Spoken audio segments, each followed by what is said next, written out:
네, 이명박 전 대통령이 구속된 지 나흘 만에 검찰이 구치소를 방문해 추가 조사에 나섭니다. 오후 2시부터 조사가 시작될 예정이었는데요. 네, 조금 전 이 전 대통령 측이 조사를 거부하겠다고 밝히면서 파행이 불가피해 보입니다. 서울 동부구치소에 나가 있는 취재기자 연결합니다. 김장현 기자. 네, 저는 지금 서울 동부구치소에 나와 있습니다.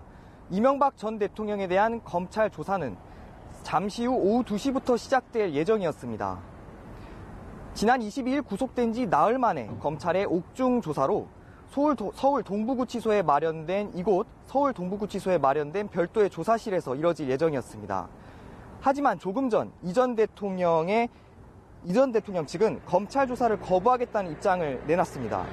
이 전 대통령 측은 앞서서도 변호인을 통해 같은 내용의 조사를 계속할 거라면 조사에 응하지 않겠다는 입장을 내놨었는데요. 이 전 대통령 측 강훈 변호사는 입장문을 통해 전직 대통령으로서 법을 준수하는 차원에서 지난 검찰의 소환 조사에 응했다고 전제했습니다. 하지만 공정한 수사를 기대하기 어렵고 따라서 검찰 조사에 응하는 것은 무의미하다고 강조했습니다. 이 전 대통령 구속 이후에도 검찰이 주변 인물들을 조사하는 한편 피의 사실도 무차별적으로 공개하고 있다고 검찰을 비판했습니다.